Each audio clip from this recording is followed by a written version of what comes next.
Nithyananda Paramashivoham. Om Nithyananda Paramashivoham. Om Nithyananda Paramashivoham. Om Nithyananda Paramashivoham. Om Nithyananda.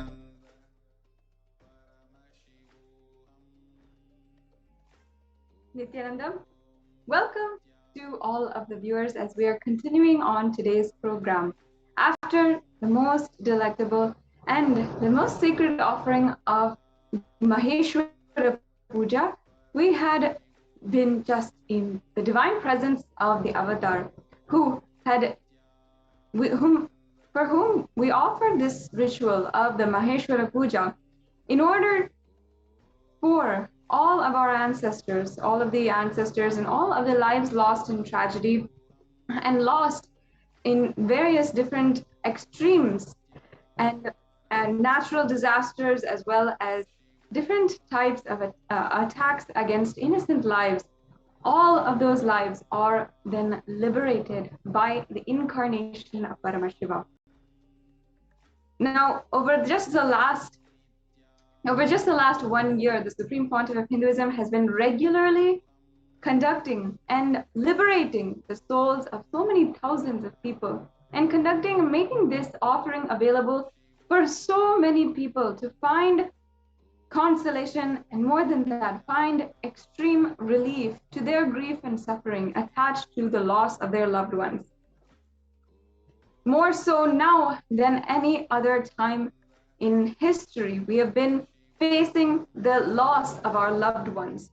And out of more than any other leader, in any other government leader, more than any other organization leader, more than any other kinds of leaders, the Supreme Pontiff of Hinduism has made it available so that we can find spiritual solution and complete our inner grievances, as so much is happening around us. Yet, despite having contributed to the world, offered to the world the best solutions for some of the worst things that have happened, including so many suicides and anxiety, cases of anxiety, chronic depression on the escalating in the world, the Supreme Pontiff of Hinduism is among the most persecuted people on planet Earth, persecuted with relentless persecution, hate speech in the media, incessant lawfare, brutal attacks, physical attacks, and what we are focusing on today, assassination attempts. Now, we have analyzed how there has been literally a campaign of state-sponsored, almost assassination attempts against the Supreme Pontiff of Hinduism. And it happens in a very strategic way, based by the anti-Hindu militant forces and the neo-Hindutva militant forces. Now, the main ways that they do this is, one, by media demonization, by using the media, which the anti-Hindu militant forces fundamentally own, and making entirely assassinating the character, demonizing the Supreme Pontiff of Hinduism, and even anyone that they target to start a campaign of assassination attempts. They also use the tactic of mob violence with police complicity. So in this instance, using mob violence, or using many, surrounding the victim by so many people, by a mob of angry paid henchmen, and using also police complicity, making the police unable to act in either side of the ordeal, and thus using that in order to attempt to lynch a certain member of a minority or religious minority or marginalized community. And third, we also see in all of these assassination attempts absolutely no legal recourse, meaning that there had been no justified procedure, no due process that happened in the face of the law or any kind of judiciary. When it comes to the judiciary, even posing these attempts to assassinate would be rejected, not taken, and they would not be filed as even a police complaint, much less any further steps in the due process to prosecute the criminals at hand. Now, this strategy has been overused again and again, attempted against the Supreme Pontiff of Hinduism since the last 2 decades. We have seen continuously how the Supreme Pontiff of Hinduism has been victim to so many different attacks, from especially in 2010. Now, just to give a little bit of background about the Supreme Pontiff of Hinduism, his work prior to 2010, where he had successfully revived Kailasa and revived the nation, the Hindu civilizational nation, that was the single and only hope for the entire Hinduism.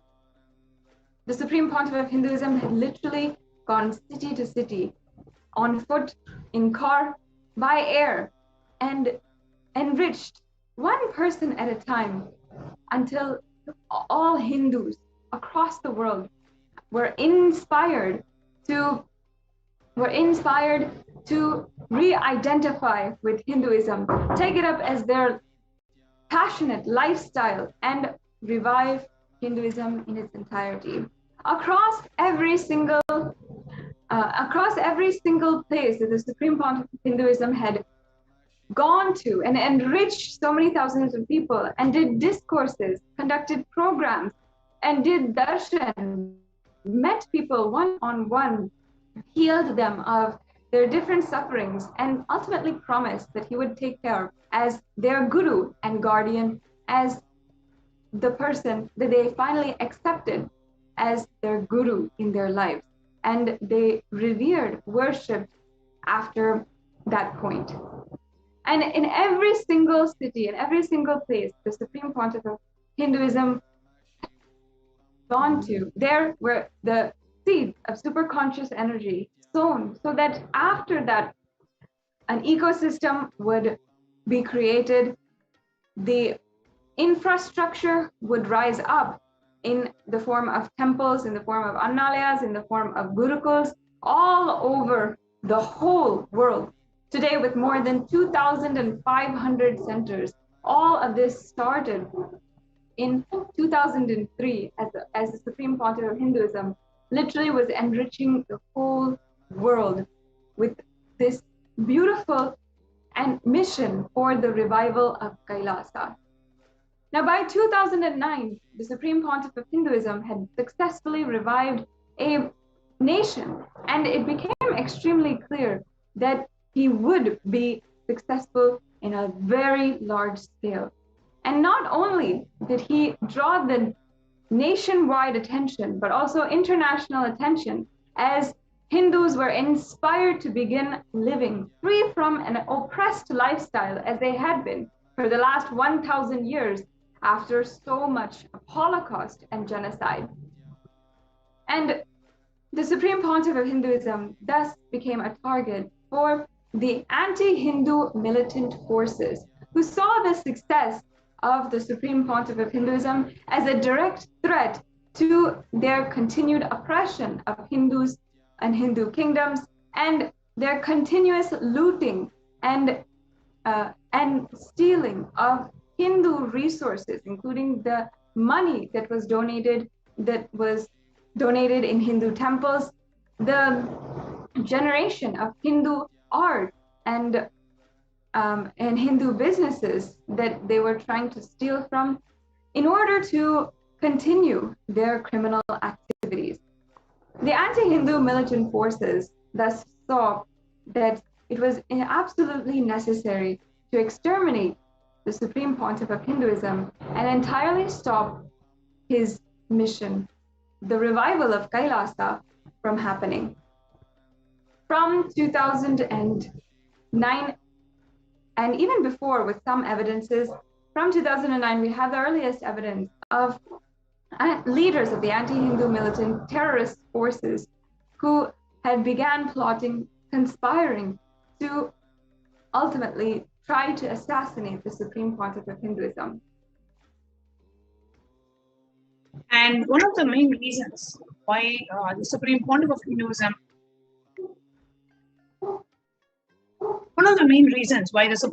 Hinduism has been attacked is also the Supreme Pontiff's bold and progressive vision for Hinduism, which is underscored by an emphasis on openness and inclusiveness. And the Supreme Pontiff of Hinduism is not a member of a historically privileged caste community, has publicly declared himself to be of a transcendental gender, owns female clothing in public, and strongly advocates for female empowerment, LGBTQ rights, and caste-neutral religious traditions. However, modern and progressive these stances may be, the Supreme Pontiff of Hinduism has rooted each and every one of them in the 5,000-year-old source scriptures of Hinduism, and each of them in the depths of the Vedas and the Agamas. And the Supreme Pontiff of Hinduism has constantly been an outspoken voice for social justice and has publicly challenged caste supremacy and patriarchy in India.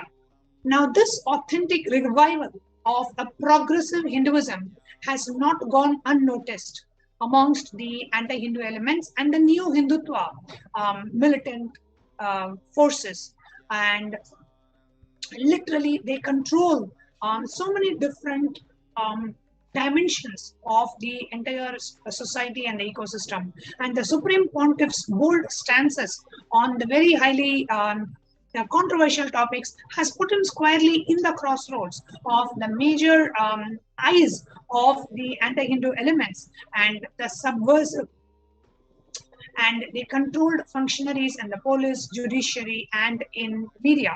So the anti-Hindu elements on one side and the new Hindutva elements on the other side started a full spectrum of a campaign of media demonization, assassination attempts on the life of the Supreme Pontiff of Hinduism and those of his followers, gang rape of his followers, state-sponsored terrorism, police torture, and the denial of any kind or any form of a judicial recourse over a span of 10 years. And that is continuing even till today. And today, as a part of the Hindu Persecution Awareness Month, we wanted to share with you about the various assassination attempts that Supreme Pontiff of Hinduism has been subjected to. And we are going to introduce to you what really led to this persecution. Now, first and foremost, we need to know that there are disparate forces trying to aligning to eliminate the Supreme Pontiff of Hinduism. On one side, we have the anti-Hindu elements, and on the other side, we have the new Hindutva elements. These are the two main elements of the society who are trying to assassinate and exterminate the Supreme Pontiff of Hinduism. Now, the atheist group could be in politics, people in the political parties, or who have an atheist agenda, or it could be the media, it could be any kind of an anti-Hindu movement who understood that the Supreme Pontiff of Hinduism is reviving Sanatana Hindu Dharma, and they wanted to completely destroy the last lamp of Hinduism. So that's on one side. And the other side, the other agents of the persecution is the new Hindutva elements. And these extremist Hindutva movement, they are identified. They are known to monopolize the space of Hinduism in order to bring all the Hindu indigenous religious traditions under their exclusive political control, and the communities that cannot be so controlled are digested, such as the Kailasa and the Adishavite minority tradition, and they are systematically and violently eradicated. So they use Hinduism to politicize the religion and to have an exclusive control over Hinduism as a religion for the purpose of politics, and whichever community they are not able to digest, then they systematically and violently eradicate them and eliminate them. So this neo-Hindutva forces, they refuse to, they wanted to target the Supreme Pontiff of Hinduism, who has had an extremely progressive stance in various different topics. And the Supreme Pontiff of Hinduism had steadfastly refused to act as an vote bank or, as a political proxy for these neo-Hindutva elements. And therefore, the Kailasa and Supreme Pontiff of Hinduism has been a subject for genocidal attacks by these neo-Hindutva elements through a carefully orchestrated campaign in India. And this campaign started with hate speech, with character assassination on in a party-controlled mainstream media, social media, and it then proceeded to ideological attacks on Kailasa's religious sacred sentiments and the women in the leadership. And then it moved on to state-sponsored physical assault, arson, gang rape, attempted murder, mob lynching, and assassination attempts on the Supreme Pontiff of Hinduism. So today we would like to present to you what really led to the entire violence. Now, one thing that we need to know, it has been a decade of persecution on the Supreme Pontiff of Hinduism.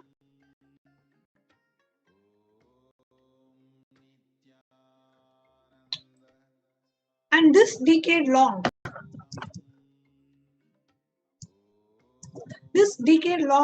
persecution, this decade of persecution, deconstructing the cycle of media-driven violence. One thing we need to understand, you repeat a lie enough so that it becomes a truth. Keep repeating a lie often enough so that it becomes a truth, is a cardinal law of propaganda used by the Nazis. And the psychologists refer to this phenomena as the illusion of truth. When a truth is assessed, people rely on whether the information is in line with their understanding of it, or if it feels familiar. So here, logically, they compare new information with what they already know to be true. So repetition makes statements easier to process relative to new unrepeated statements, leading people to believe that the repeated conclusion is more truthful.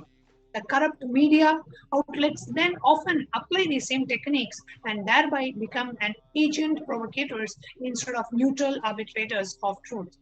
So the entire persecution broke out in 2010 with a targeted media hate speech and followed by a series of assassination attempts on the Supreme Pontiff of Hinduism.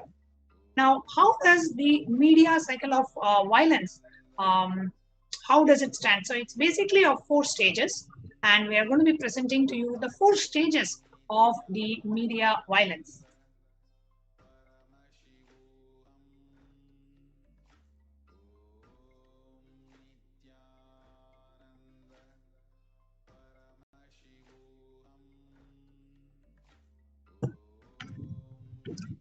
What are the 4 stages of media-driven violence? So it starts with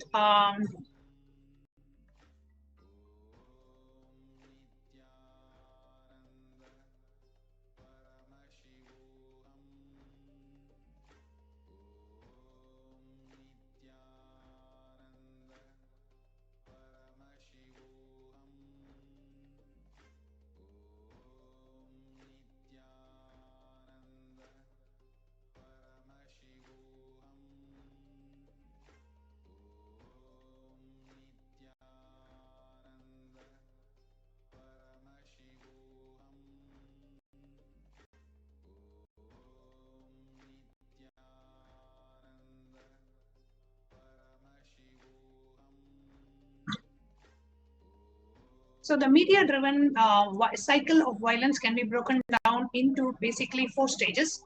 So the first stage of the media-driven violence starts with media demonization. So the party-controlled media demonizes, delegitimizes, dehumanizes their target to incite violence against them and to eliminate any sympathy from the consciousness of the viewing public. Here you can see on the character assassination,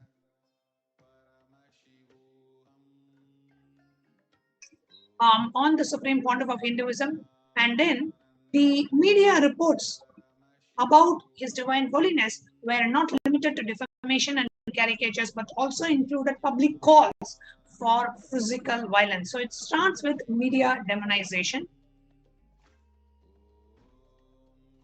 On Suvarna TV, a local Hindutva leader, Vagish Prasad, actually brandished a machete on a live TV and called for the murder of the Supreme Pontiff of Hinduism. No action was taken by the channel, media regulators, or law enforcement in response to Vagish Prasad's very public death threat against the Supreme Pontiff. Then the next step starts with a mob violence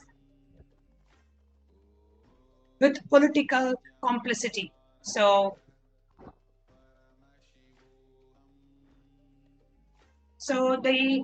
all the anti-Hindu elements, used mob violence as a weapon by relying on anonymity. A crowd covers, offers, and assassins can blend in and dispatch their targets without the fear of being identified or being held responsible.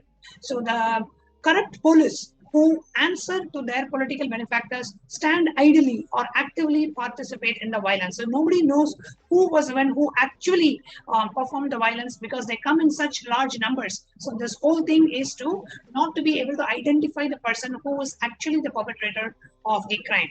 And then the third step is that of a legal recourse, where there is absolutely no legal recourse available, with the justice system being one of the most corrupt in the world in India, and the victims of the orchestrated mob violence have no chance of reporting crime done against them, let alone holding their attackers accountable. The police was corrupt in the pocket of politicians. So the victims of politically motivated violence are ignored, laughed at, or in some cases beaten and raped for daring to report the crimes in the first place. And where cases were allowed to be, even if you're allowed to file cases, they stall out indefinitely in the corrupt and the inefficient judicial system. And finally comes the media demonization. Following the outbreak of mob lynching and the mob violence, the anti-Hindu media outlets report the incident as an organic, spontaneous event, justified by a very narrative they originally propagated. So they start with an hate speech, they continue with the mob violence, there is no legal recourse available, and the media demonization continues to continuously repeat a lie until people start believing it. So the mob violence is characterized as a work of an outraged locals, while the involvement of the anti-Hindu elements and the people of the anti-Hindu militants and the police officers in the violence is whitewashed and never reported. The violence is further demonized and blamed for, the victim is actually blamed and demonized for bringing the violence upon themselves. So these are the 4 stages of targeted killing, which leads to an orchestrated mob violence. So what really happened? Yes, Mom. For these 4 steps, I'd like to give one example, external from the Supreme Pontiff of Hinduism himself, and we'll get to those examples as well. But let's take just the murders of the Mahamandaleshwars and the great the revered sadhus from last year in Palghar. How the exact same thing happened. First of all, in the first step, already sannyasis are already so looked down upon by the media with continuous caricatures and so many different articles in the media, absolutely disrespecting and dehumanizing Hindu sadhus in the first place. And then if you see the second step, again, mob violence with complicity from authorities. In the same way we saw last year how the Palghar, in Palghar, they had literally been handed over to the mob, and there was no one person who could be accountable for the deaths of these revered sadhus.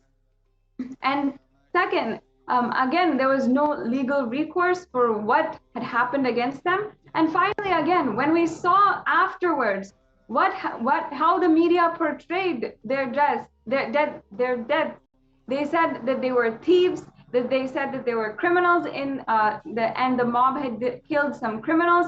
This is exactly the strategy of the anti-Hindu militant forces, and they have used it time and time again. These are targeted killings, meaning they had planned, and these were assassinations of these great revered sadhus. And who were they? They were Mahamandaleshwaras. They were leaders of the Hindu akhadas, and there was a direct planned attack against them. These four steps are time and time again used in order to justify, in order to strategize and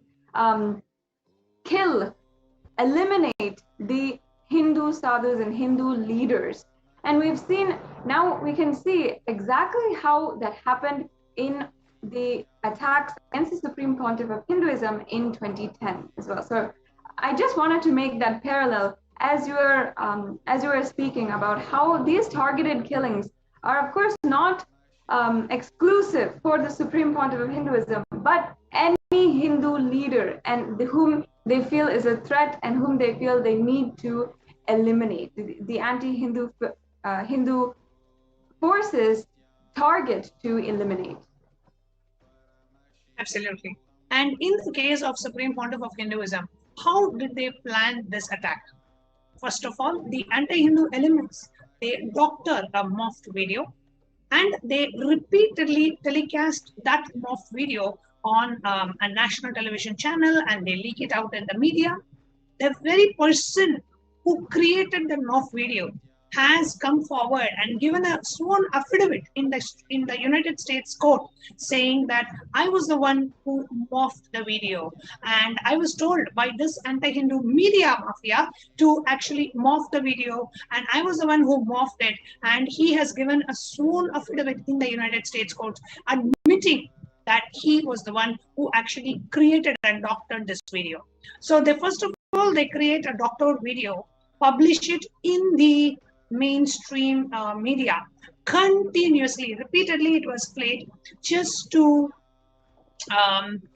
prepare the stage for the orchestrated mob violence which was planned by the anti-Hindu elements. So first they released the doctored video, continuously played it repeatedly in the national media channels, and then followed the assassination attempts. And what really happened during these assassination attempts? We wanted to here show you how the Supreme Pontiff of Hinduism was actually literally followed for over 3,000 kilometers. From 2nd of March, which was when the doctor video was first released on the national media channel, from Tiruvannamalai, that you can see here in the picture that's projected. So basically, from Tiruvannamalai, Swamiji's own birth town, the Supreme Pontiff of Hinduism was followed from Tiruvannamalai to Namakkal, to Sirgadi, to Salem, and all the way from Salem, the Supreme Pontiff of Hinduism was followed, tracked, and as Supreme Pontiff of Hinduism entered the Adi Kailasa Sarvanyapita in Bengaluru Adinam, and in the headquarters, the Supreme Pontiff of Hinduism had a brutal assassination attempt. And as the Supreme Pontiff's car traveled all the way from there, it went all the way to Pondicherry, which is one of the adinams of the enlightenment ecosystems established by the Supreme Pontiff of Hinduism. And then from Pondicherry all the way up till the north, the Supreme Pontiff of Hinduism was tracked as Supreme Pontiff of Hinduism went to attend his spiritual responsibility as the Mahamandaleshwar of the Mahanirvani Akhada. So he had to attend to the Kumbh Mela. The Supreme Pontiff of Hinduism was tracked everywhere. Multiple assassination attempts happened. And today we are going to show you how the Supreme Pontiff of Hinduism was taken from one place to the next, and how he was traced, and the various assassination attempts that happened on the Supreme Pontiff of Hinduism in today's segment after a short break.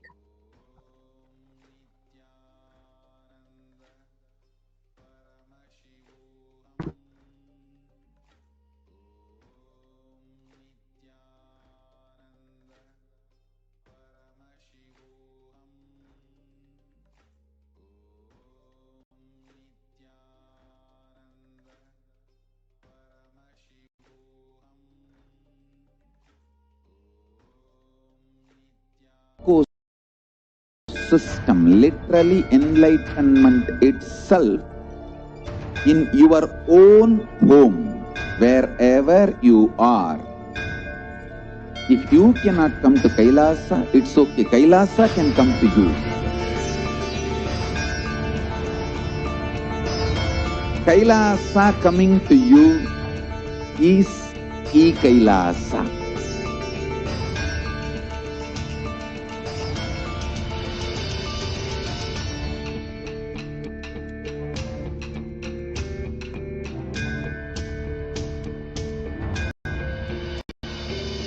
I will revive Hinduism. I am a Hindu revivalist, not by any revolution, but by evolution.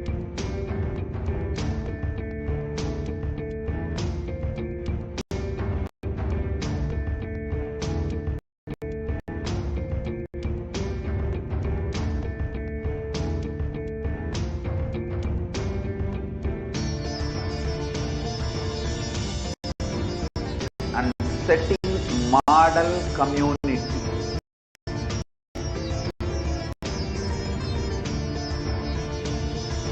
Kailasa, enlightenment ecosystems, Sarvanya Peethas all over the world.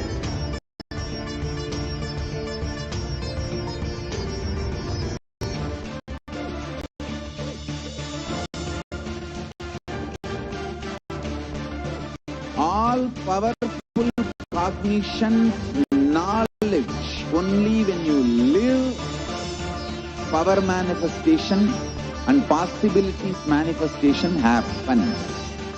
It's a fundamental truth.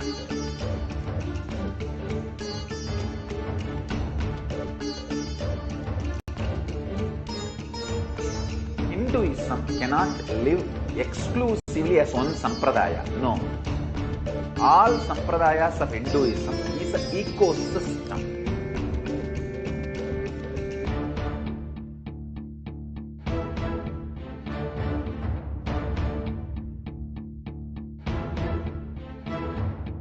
So don't keep quiet thinking that if one sampradaya is attacked, only that sampradaya is going to be affected. All of us are ecosystems.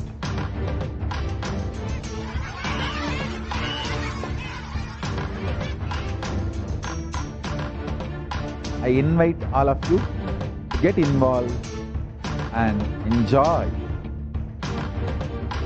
Hinduism by the principle of Dharmo Rakshati Rakshitaha. When you protect Dharma, Dharma protects you.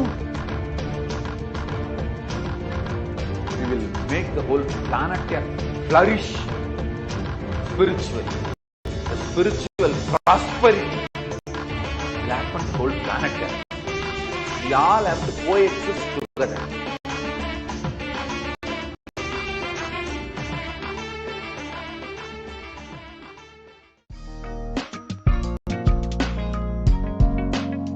We get you health.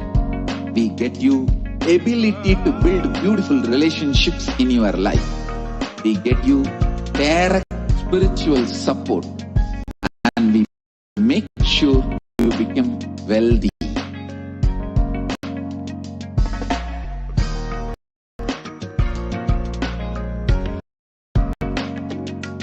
We won't stop giving you just good life. We will literally not stop till you live enlightened life. Manifesting the state of Paramashiva, space of Paramashiva, powers of Paramashiva, being of Paramashiva.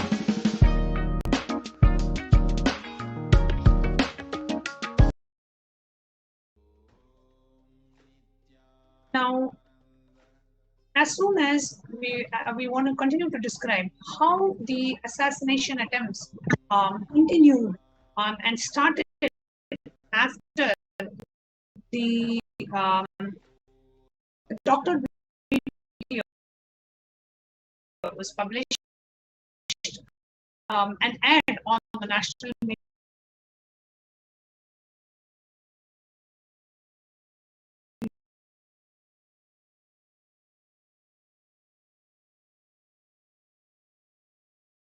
channel in India. It started, the Supreme Pontiff of Hinduism was in Tiruvannamalai, the monastery at that time, and it was a full moon day. So millions of the devotees of Supreme Pontiff of Hinduism had come to have the darshan of the Supreme Pontiff of Hinduism on the 2nd of March, and there was a huge public gathering. It was a full moon day, so, and millions actually walk around the circumambulate around the Arunachala hill, and as they come, they always come to the monastery, Tiruvannamalai Adinam, and where free food is being served, and so many spiritual services, free services are being offered for everybody going around in the Girivalam path. So they came, and Swamiji had a satsang, a discourse, public discourse, which was open to all, and free Annadan was going on. And on that very same night, when the Supreme Pontiff, knowing that the Supreme Pontiff is going to be in Tiruvannamalai, the anti-Hindu elements marched into the monastery. This is right after the video was telecasted. The anti-Hindu elements literally barged into the monastery, started beating the monks who were staying there, and started harassing them, asking them to reveal where the Supreme Pontiff of Hinduism was. And they were very clear and they were very vocal that they wanted to kill and assassinate the Supreme Pontiff. And just with the grace of Paramashiva, with the grace of Kalabhairava, Swamiji's car, as the anti-Hindu elements just entered the Adinam, Swamiji's car just in a split second was able to literally escape from the monastery, and here you can literally see the anti-Hindu elements coming and harassing the residents in the Tiruvannamalai monastery. They are coming and beating them and tearing the pictures, and here you can see literally beating Swamiji's pictures and images and banners with slippers and whatnot. And they created such a havoc, started beating the monks, and it was just in just a few minutes, the Swamiji's car was able to just leave the monastery before the anti-Hindu elements could block the gate and stop anybody from entering or leaving the monastery. Here you can see the pictures of the assault.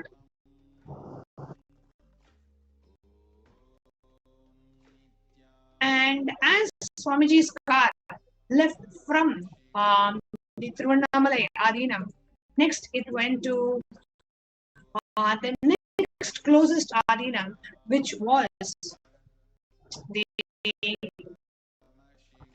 Sirgari Adinam. And in Sirgari again, the anti-Hindu elements continued to chase Swamiji's car, and they continue to instill hate in the community. The false news and the hate speech angers the society, and they came and they completely destroyed the Sirgari temple, beautiful temple we have. Yeah, the assassins came, hearing that the Supreme Pontiff of Hinduism was in Sirgari center. However, when they were not able to locate the Supreme Pontiff, they threatened the devotees to disclose the whereabouts of the Supreme Pontiff, or they would burn down the entire building. And they vandalized the center and tore the banner, and they literally set it on fire. And right after Sirgari, they then traced and followed Swamiji's car and went to the Salem Adinam. So starts off from Tiruvannamalai and traced all the way to Sirgari. From Sirgari, they are tracing Swamiji to the Salem Adinam, and it was already second midnight, late midnight, past 12 o'clock, and third early morning when Swamiji's car entered the Salem monastery. And in the Salem monastery, the anti-Hindu elements along with the police, with the support and the protection of the police. If you are a Hindu guru and if you are from a Hindu organization, the police will come and they will support the attackers, and the victims are further tortured.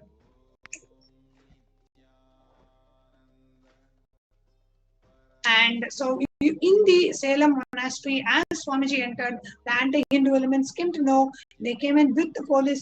They started literally harassing the people there. Somehow they came to know about the Supreme Pontiff's car had entered the Salem monastery and tried their best to get to Supreme Pontiff of Hinduism, which is again in a narrow escape.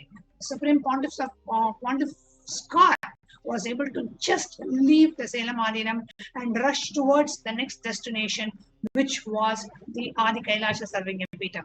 And the Salem Adinam was completely destroyed by the anti-Hindu elements. All the services had to stop. All the living members of the Adinam, everybody had to be displaced, forcibly displaced, without having a place to go, without having a place to stay.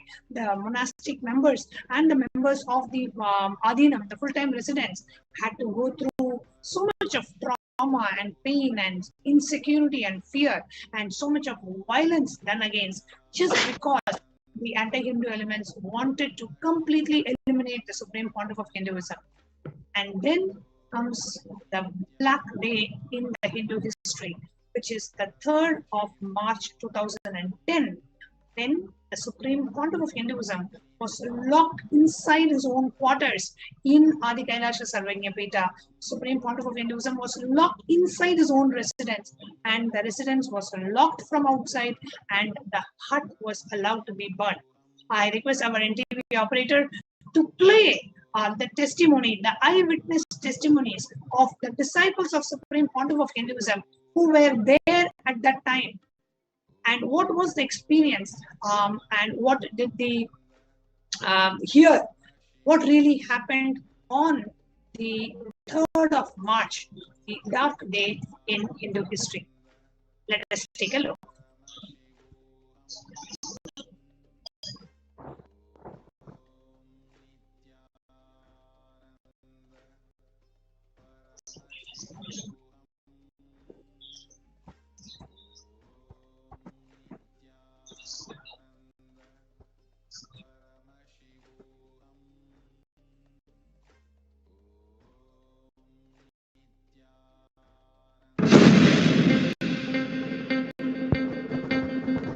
My name is Srinidhya Yogananda Swami. This is in 2010. The media telecast something wrongly about Swamiji. Like a group, like a lot of people, like 50 to 100 people with sticks, stones.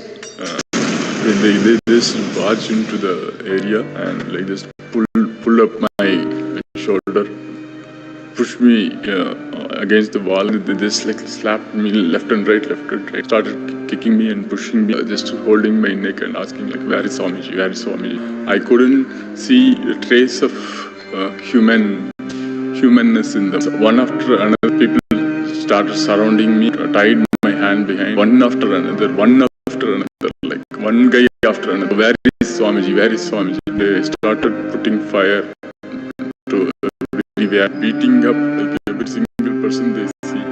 Even though the whole thing looked like a random mob activity, they were very clearly targeting Swamiji only.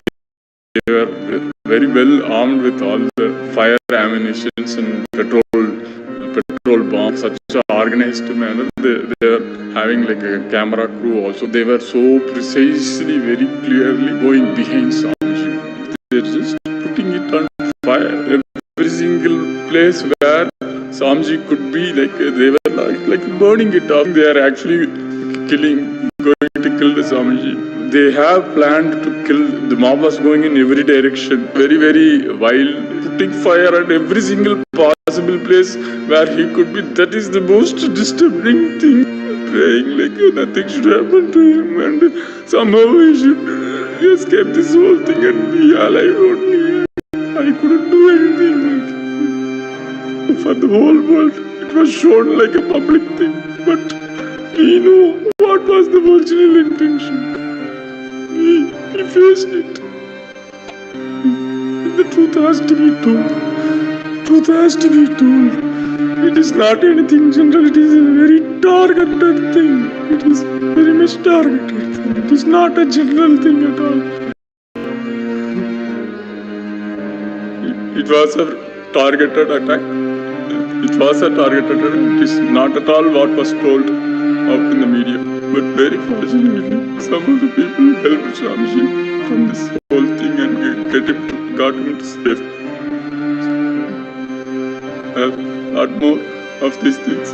But this is one of the most painful thing, like for the very first time that I was like seeing things, how this world is behaving in a such a ruthless manner, like not considering any single human thing. Just going behind somebody just to kill no matter what. Like, so it was such a wild experience. That was really wild experience. It is not at all what the world is shown. It is completely different. The world is deliberately shown something. What happened is, this is what was happening.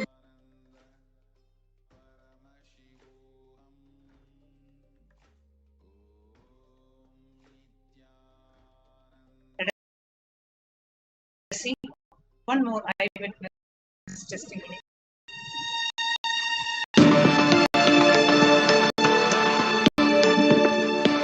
My name is Sri Nithya Bhaktimananda Swami. I was in the ashram last 10 years. I was doing the designing work. In 2010 March 3, I was in the office.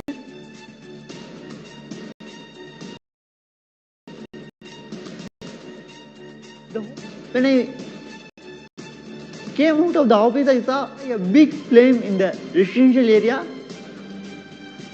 I saw the whole hut was full of fire and few people shouting inside the hut, and I saw the door was locked and few media rowdies seeing people in the fire, capturing the video, and I was trying to put out the fire. Two rowdies stopped me, beating me and killing me, not allowing me to put out the fire. And the fire was spreading more and more, and people are shouting from inside.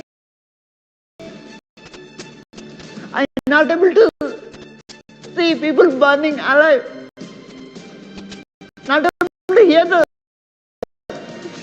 sound, people shouting from inside. And few sannyasis then broke the lock and saved them. Within few seconds, the whole hut was collapsed and fall down. At any moment, I may be killed, or any of the Adinivas may be killed. This was continuing from 2010 till it's not ending. It's go on. They are continuously attacking our Guru, our people.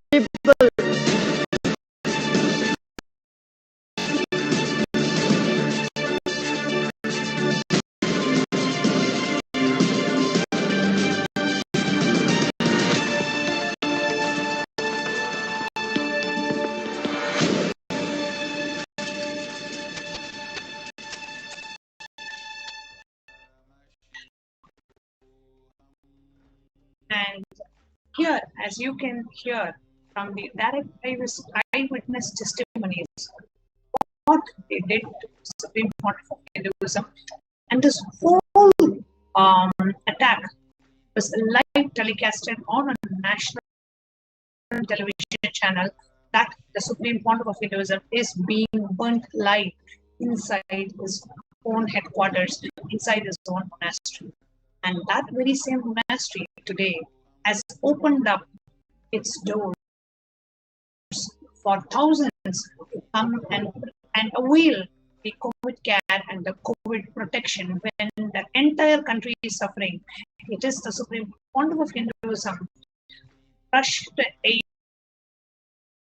Kailasa's aid, and offered and opened up all the Kailasas with multi-layer quarantine facility to protect Indians and to protect Hindus from the deadly COVID attack. But in that same place, the Supreme Pontiff of Hinduism was locked inside his own quarters, and it was live telecasted, and a person is actually standing in front of a burning hut and giving a live commentary. You can see giving a live commentary to the media, saying that Supreme Pontiff of Hinduism is being locked inside his own quarters, and the whole place is burning, and the Supreme Pontiff of Hinduism is actually being burnt inside his own quarters.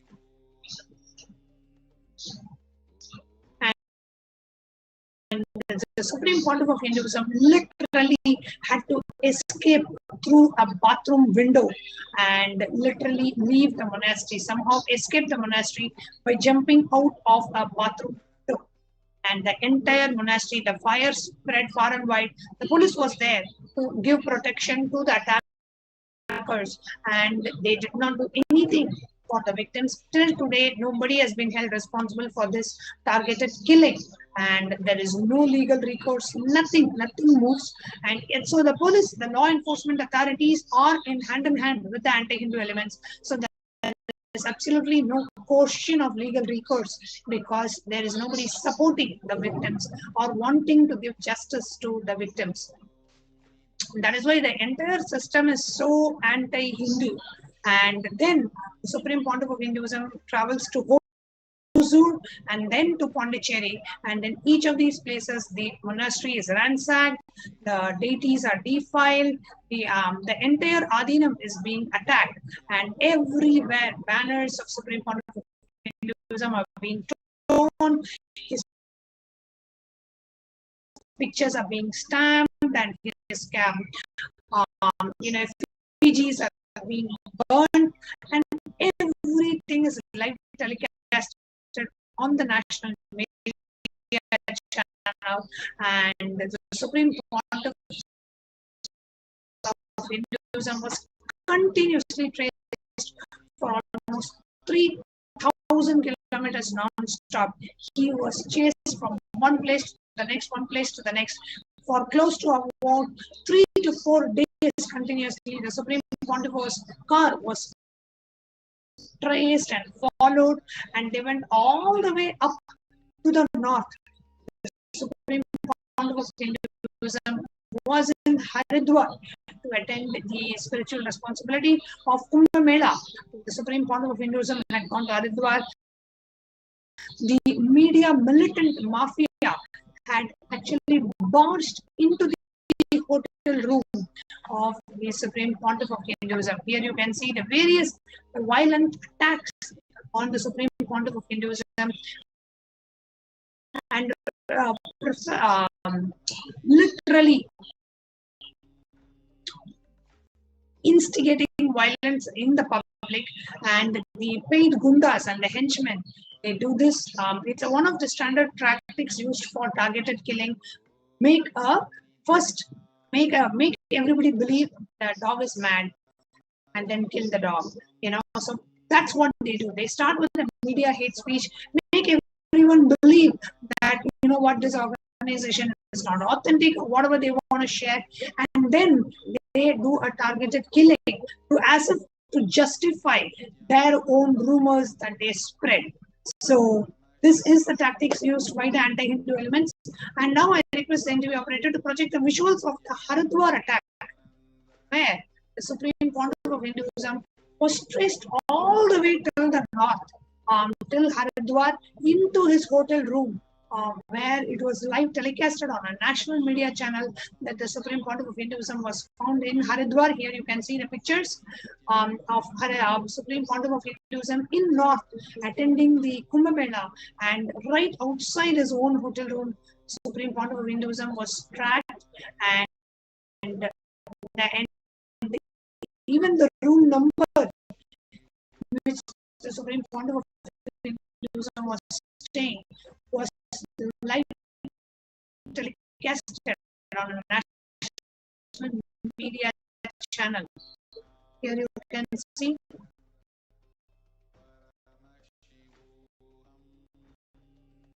the media mafia taking it to the extreme and absolutely violating every form of a human right a human being is supposed to have. Everything gets violated. So much of hate speech against Swamiji in the media, and continuously they trace the location of the Supreme Pontiff, wanting to. Here you can see the hotel room, the board, the number outside the hotel room, and everything is being live telecasted on the national media.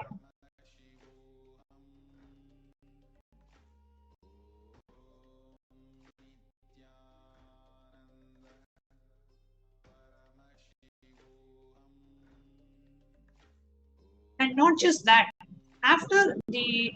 so this continues from Tiruvannamalai, more than 3,000 kilometers. The Supreme Pontiff of Hinduism was faced, and continuously, one place after the other, the assassination attempt happened, and overall, more than 100 assassination attempts have happened on Supreme Pontiff's lives. More than 70 major assassination attempts have happened as well.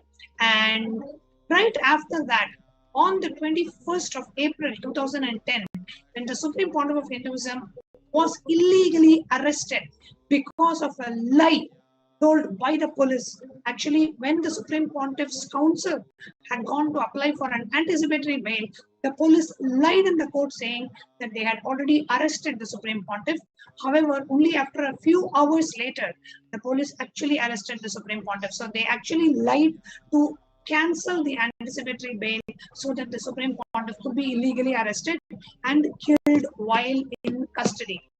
So when they arrested the Supreme Pontiff of Hinduism and brought Supreme Pontiff of Hinduism to Bangalore, at that time in the Bangalore airport, the police had actually informed all the anti-Hindu militants, and they had created kind of stampede, a mob stampede, where they could do anything to the Supreme Pontiff. Nobody will know, because there are so much of crowd purposely gathered to do the mob lynching.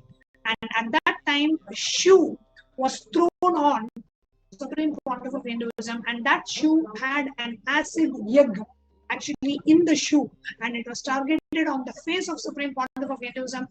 Thankfully, by the grace of Paramashiva and the protection of Kalabhairava, that shoe hit the thigh, and the acid egg fell on the ground. Instead of, it was actually targeted on Supreme Pontiff's face. And that was one incident. And while the Supreme Pontiff of Hinduism was in custody, when he was arrested, when the Supreme Pontiff of Hinduism was in custody, under the name of medical tests, injections, where the cardiac arrest-inducing injections were administered to the Supreme Pontiff under the name of medical test. And the Supreme Pontiff, who was hale and healthy before he was illegally arrested, was wheelchair bound in just 48 hours. The Supreme Pontiff of Hinduism complained about chest pain, and he was wheelchair bound. Here you can see the pictures of how the Supreme Pontiff of Hinduism was arrested, and at that time, a mob lynch incident happening in the airport, in the Bengaluru airport, where a shoe with an acid egg was thrown on the Supreme Pontiff of Hinduism. And right after the arrest, here you can see in the Bangalore airport, hundreds of people gathering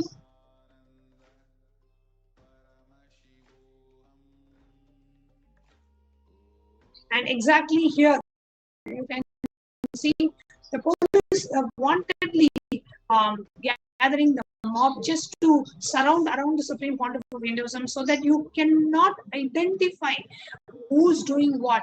And at that time, a shoe containing an acid was thrown on the Supreme Pontiff of Hinduism, which actually hit. Thankfully, the tie and the acid fell on the ground. Not just that, when the Supreme Pontiff was in custody, was under the illegal arrest, when the Supreme Pontiff was in custody, at that time, cardiac arrest-inducing injections were administered to the Supreme Pontiff of Hinduism, and it caused chest pain, caused cardiac arrest, and the Supreme Pontiff of Hinduism became wheelchair bound in just 2 days of being taken into his custody. And numerous tortures were done to the Supreme Pontiff of Hinduism, which we will be sharing in the upcoming segments of this program. Today, we wanted to give you an overview of really what happened in 2010, the targeted killings that happened on the Supreme Pontiff of Hinduism. And this is not just an one-off attack. This has been going on. These targeted killings are used as a mechanism to eliminate Hindu gurus, Hindu organizations, and it has been happening since 1900s, and it's been happening for the last 5,000 plus years, where Hindu gurus are being targeted and being attacked. Here you can see the illegal arrest of the Supreme Pontiff of Hinduism, the visuals, the videos, the pictures.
Here you can see how the Supreme Pontiff of Hinduism is being arrested and being brought over.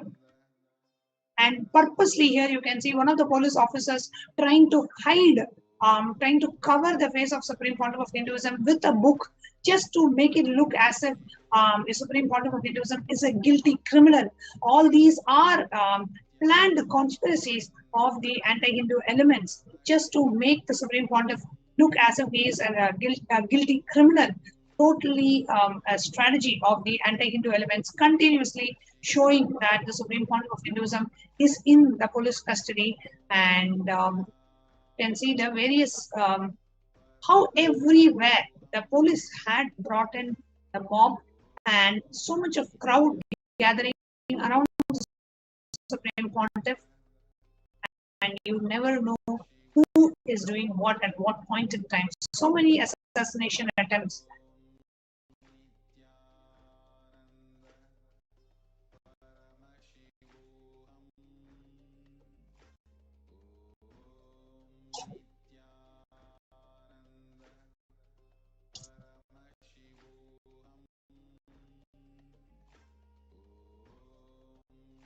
And finally, Supreme Pontiff is brought to the Bengaluru airport, where the next assassination attempt was planned.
So, dear viewers, today was an attempt of us to present to you how these assassination attempts and targeted killings are happening against the Supreme Pontiff of Hinduism. And it is happening not just to Supreme Pontiff of Hinduism, to his disciples, and the attack against Kailasa itself. As a part of the Hindu Persecution Awareness Month that we are having in this July 2021, Kailasa is taking the responsibility to share the information about the Hindu Holocaust and the persecution happening constantly against Hinduism, against the Supreme Pontiff of Hinduism, and Kailasa want to bring it to the attention of the international community, and the untiring efforts of the Supreme Pontiff of Hinduism have finally borne fruit, with the United Nations recognizing the persecution of the Supreme Pontiff of Hinduism and Kailasa, thanks to the efforts of the Supreme Pontiff. Today, we have an international body recognizing finally that the Hindu Holocaust has been recognized, Hindu persecution has been recognized, and we are able to share the brutal attacks and the murders and the genocides done on Hindus, and is being still done on the Supreme Pontiff of Hinduism and Kailasa. At least we are able to bring it out to the attention of the international community. And in the upcoming segments of this program, we are going to be sharing with you about the various other dimensions of the attack on the Supreme Pontiff of Hinduism, on the enlightenment ecosystem, and on Kailasa itself. So with that, we invite each and every one of you to please share the report published by the United Nations on the attack and persecution on Supreme Pontiff and Kailasa, and use the hashtag UN recognizes persecution of HDH Nithyananda and Kailasa. With that, we would like to now conclude this segment of the program with the Purna Mantra, and next we are going to be having the Kailash Courtyard Power Manifestation session. So let's now conclude the Purna Mantra.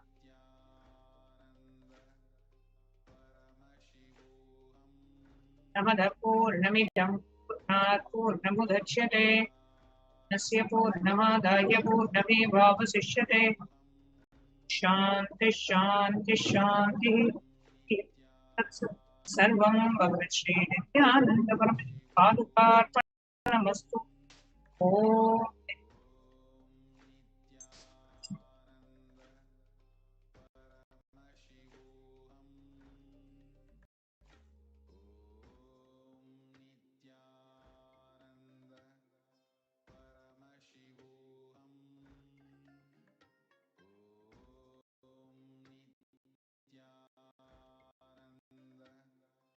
Paramashivoham.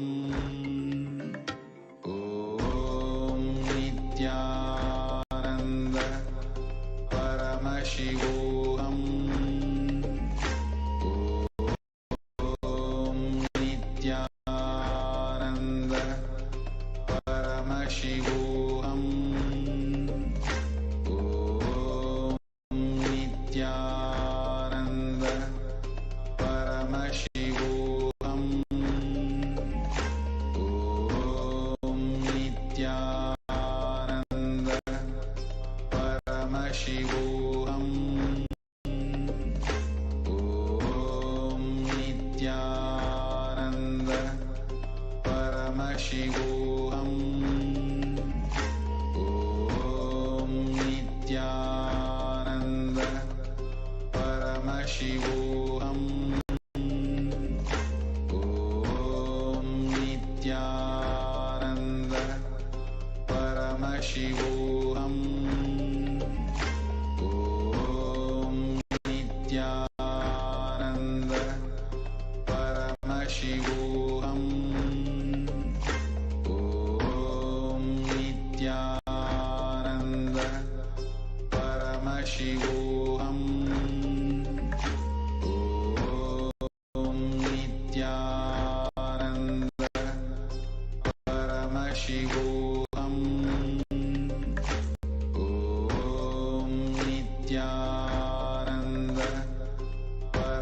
Paramashivoham. Om Nithyananda Paramashivoham. Om Nithyananda Paramashivoham. Om Nithyananda Paramashivoham. Om Nithyananda Paramashivoham. Om Nithyananda Paramashivoham. Om Nithyananda Paramashivoham. Om Nithyananda Paramashivoham. Om Nithyananda Paramashivoham. Om Nithyananda Paramashivoham. Om Nithyananda Paramashivoham. Om Nithyananda Paramashivoham. Om Nithyananda Paramashivoham. Om Nithyananda Paramashivoham. Om Nithyananda Paramashivoham. Om Nithyananda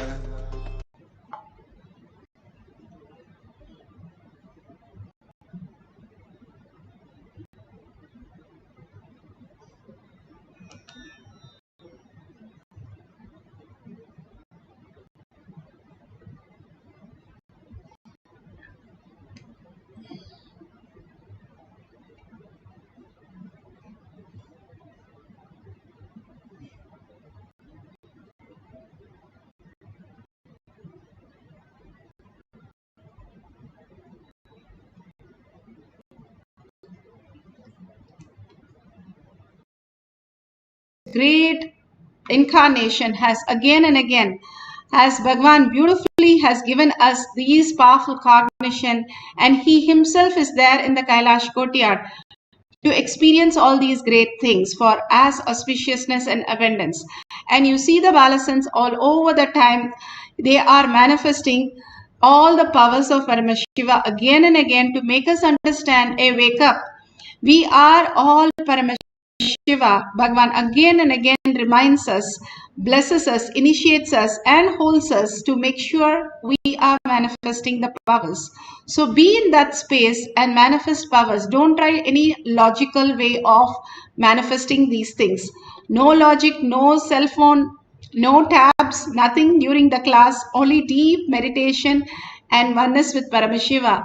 The Bhagwan beautifully says how we can experience the outer world through finance. We can experience the inner world more and more in romance, more and more in love, with a deeper part of you, who is Paramashiva in you. Bhagwan says, when I went deeply and I saw myself as Arunagiri Yogeshwara, and then I understood that I am that, and I simply became the consciousness.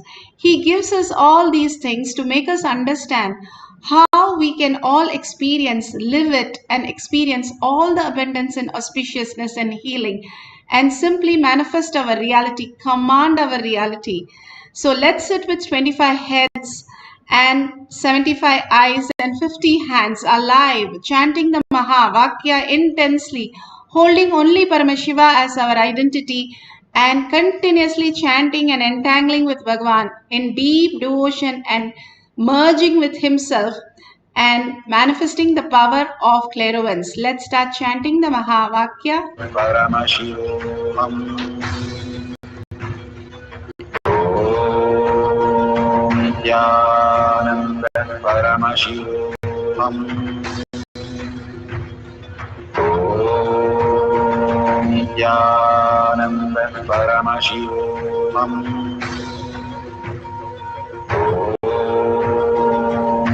Nithyananda Paramashivoham.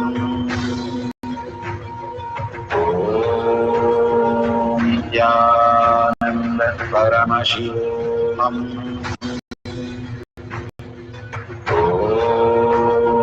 Nithyananda Paramashivoham. Nithyananda Paramashivoham.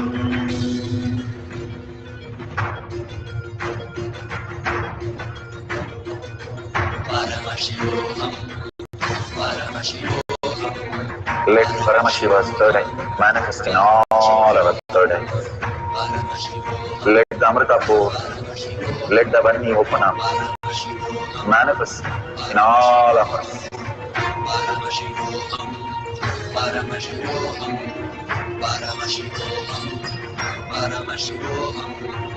Let Paramashiva overflow, manifest the powers in all our third eyes. Om Nithyananda Paramashivoham. Om Nithyananda Paramashivoham. Om Nithyananda Paramashivoham. Om Nithyananda Paramashivoham. Om Nithyananda Paramashivoham. Om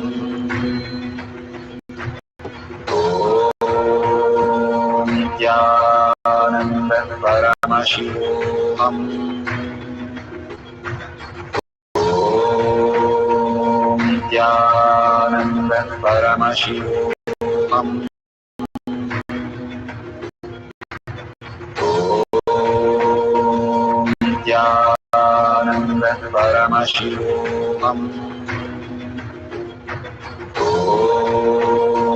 Nithyananda Paramashivoham. Om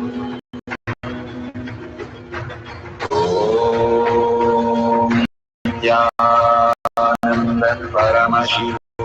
Om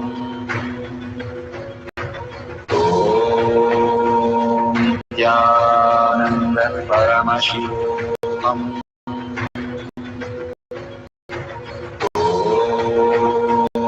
Nithyananda Paramashivoham.